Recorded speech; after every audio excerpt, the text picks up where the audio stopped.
अस्सलाम वालेकुम व्यूअर्स, आज मेरे पास आपको देने के लिए एक बहुत बड़ी खुशखबरी है और वो है कि पाकिस्तान ने अपना एक बहुत बड़ा खसारा ख़त्म कर लिया है।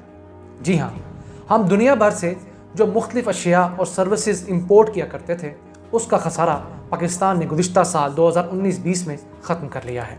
ये बहुत बड़ी अचीवमेंट है, जबकि अगर देखा जाए तो सन 2018 में ये खसारा 18 अरब डॉलर्स था। जी हाँ, 18 अरब डॉलर्स। अब ये खसारा ख़त्म कैसे हुआ? इसके अंदर एक तो हमने अपने एक्सपोर्ट्स को बहुत नहीं गिरने दिया, जो कोरोना की वजह से मुमकिन थी।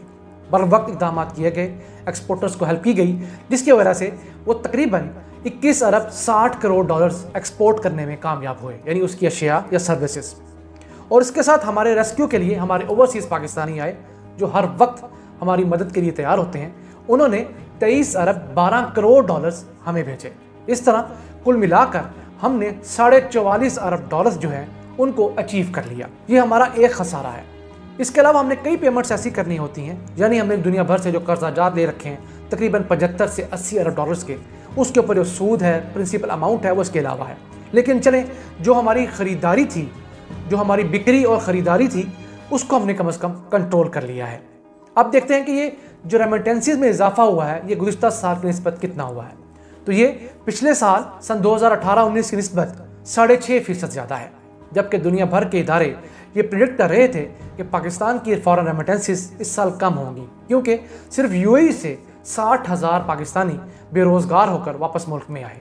वहाँ पर क्योंकि कारोबार बंद हो गए, वहाँ पर बिजनेसेस को मौका नहीं मिल सका, स्ट्रिक्ट लॉकडाउन था 3 से 4 माह का, इस वजह से वो पाकिस्तानी वापस आ गए। इसके बावजूद भी पाकिस्तान के अंदर रेमिटेंसीज बढ़ी हैं, जो एक अच्छी नवीद है। उसकी कुछ वजूहात भी हैं। एक तो ये हुआ कि लोगों के पास जो जमा पूंजी थी उन्होंने अपने मुल्क में ट्रांसफ़र करना बेहतर समझा। लेकिन एक क्रेडिट हुकूमत का ज़रूर है कि उन्होंने इस हवाला हुंडी का जो कल्चर था हमारे रेमिटेंसीज में, उसको कम करने के लिए मुसलसल कोशिश की है। अब बैंक्स के ज़रिए आप पैसे जल्दी भेज सकते हैं और ईमानदारी से और पूरे पैसे भेज सकते हैं। अब तो पाकिस्तान पोस्ट इस मैदान में आ गया है। पाकिस्तान पोस्ट ने एक हमारे तरसीलात ज़र यानी कि रेमिटेंसीज भेजने का इनिशिएटिव शुरू किया है, जिसके तहत आप दुनिया भर से पाकिस्तान जितने पैसे भेजेंगे उस पर किसी किस्म की कोई कटौती नहीं होगी, कोई टैक्स नहीं लगेगा। पहले क्या होता था, जो लोग कम पैसे भेजते थे, दिहाड़ीदार मजदूर थे, उस पर टैक्स ज़्यादा था, और जो लोग पैसे ज़्यादा भेजते थे उन पर टैक्स कम था। लेकिन अब इन पर बिल्कुल ख़त्म कर दिया गया है। आप दुनिया के किसी मुल्क से पाकिस्तान पैसे पाकिस्तान पोस्ट के थ्रू भेज सकते हैं। उनकी 500 अपनी ब्रांचेस, जो पाकिस्तान पोस्ट की ब्रांचेस हैं अभी तक जो ऑनलाइन आ चुकी हैं, उनके ज़रिए पैसे आपके ख़ानदान वालों को मिल जाएंगे, या आप नेशनल बैंक ऑफ पाकिस्तान की जितनी ब्रांचेस हैं तमाम से ले सकते हैं। और इस साल के आखिर तक पाकिस्तान पोस्ट अपनी ये 500 ब्रांचेस को 1000 कर लेगा। और याद रहे, पाकिस्तान में पाकिस्तान पोस्ट की 12,000 ब्रांचेस हैं, और पाकिस्तान पोस्ट का ये प्लान है कि अक्टूबर 2020 तक ये तमाम 12,000 ब्रांचेस एक किस्म के बैंक्स में कन्वर्ट हो जाएं। यानी आप जहां पर जाके बाहर से आए हुए पैसे ले सकें, मुल्क के अंदर पैसे भेज सकें और वहां से रिसीव कर सकें।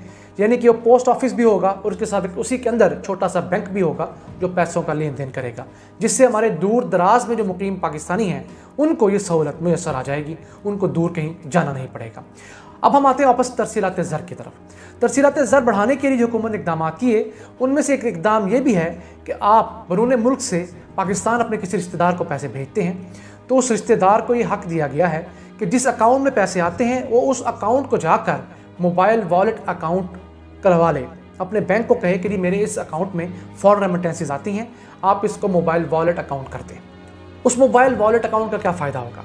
उसका फ़ायदा ये होगा कि आपके जो रिश्तेदार पाकिस्तान में मुकीम है, जिनका अकाउंट है, उनको फ्री बात करने के लिए बैलेंस मिलेगा। जी हाँ, मोबाइल का बैलेंस।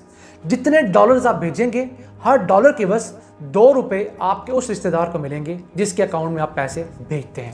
यानी अगर आप पाकिस्तान में 500 डॉलर्स भेजते हैं या 100 डॉलर्स भेजते हैं तो आपको 200 रुपये का बैलेंस मिलेगा। 500 भेजेंगे तो आपको 1000 रुपये का बैलेंस मिलेगा।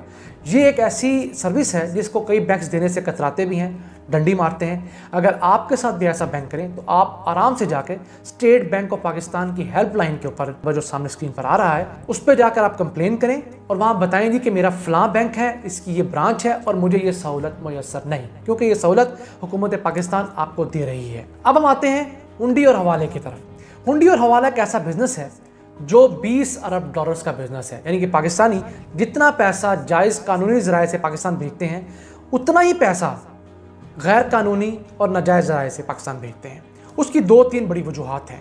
एक तो लालच है, दूसरा कई जगह पर फौरी पैसे नहीं पहुंचते, हवाला हुंडी वाले फौरी पहुंचा देते हैं, तीसरा हवाला हुंडी का रेट ज़्यादा होता है बैंक के रेट से। इन तीनों चीज़ों को कवर करने के लिए एक तो हुकूमत ने बैंकों का जो टैक्स था बैंकों के ऊपर, उसको रेट ख़त्म कर दिया तकरीबन, उनको इंसेंटिव दे रहे हैं। अब वही रेट तकरीबन जो आपको हवाला हुंडी मिलता था, आपको बैंक से भी मिल सकेगा। अब बैंक्स भी आपको फौरी पैसे ट्रांसफ़र करेंगे और आपके पास पाकिस्तान पोस्ट में भी ये फौरी पैसे आपको ट्रांसफ़र हो जाएंगे। इसी के साथ साथ जो लालच है, उस सूरत में हमें देखना होगा कि हमें कौमी मफाद को ज़ाती मफाद पर फ़ोक़ियत देनी होगी।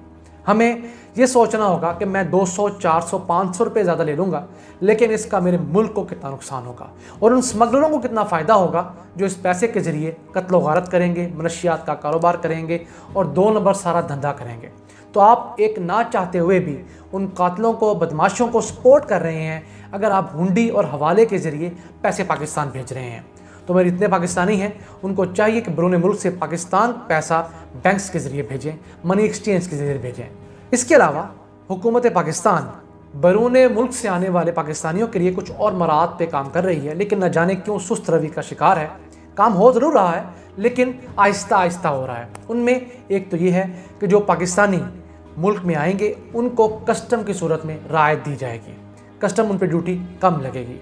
दूसरा, उनके लिए यहाँ पर जो लेबर क्लास है उनको यूटिलिटी स्टोर्स के ऊपर डिस्काउंट देने की बारे में सोचा जा रहा है। और तीसरा कि उनके जो बच्चे और बीवी यहाँ पर रहते हैं उनको एक हेल्थ कार्ड हुकूमत पाकिस्तान जारी करेगी। उस हेल्थ कार्ड के ज़रिए क्या होगा कि आपकी एक हेल्थ इंश्योरेंस होगी।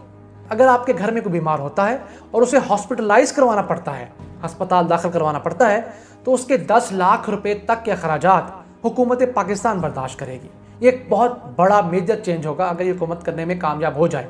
लेकिन उसके लिए ज़रूरी होगा कि आप जायज़ ज़राए से पाकिस्तान भेज कर पैसे अपने आप को उस रिकॉर्ड में शामिल करें ताकि हुकूमत पाकिस्तान को पता हो कि ये शख्स पाकिस्तान पैसे भेजता है, जायज़ ज़राए से भेजता है। तो आपके बीवी बच्चों को वो हेल्थ कार्ड मिलेगा जिसके अंदर खुदा न खास्ता दिल के अमराज हों, कैंसर हो, इस तरह की बड़ी तमाम जो बीमारियाँ हैं उनका 10 लाख रुपए तक की इंश्योरेंस हुकूमत पाकिस्तान अफोर्ड करेगी।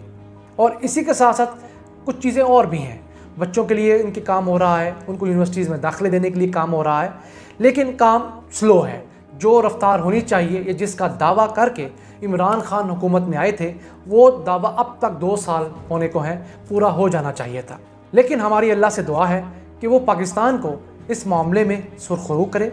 हमारे बैरून मुल्क पाकिस्तानी जायज़ ज़राए से पाकिस्तान में पैसे भेजें और यहाँ वाले भी अपने बाहर वाले रिश्तेदारों को कहें कि आपने पैसे अगर भेजने हैं तो बैंक से भेजें या मनी एक्सचेंज से भेजें, पाकिस्तान पोस्ट के ज़रिए भेजें।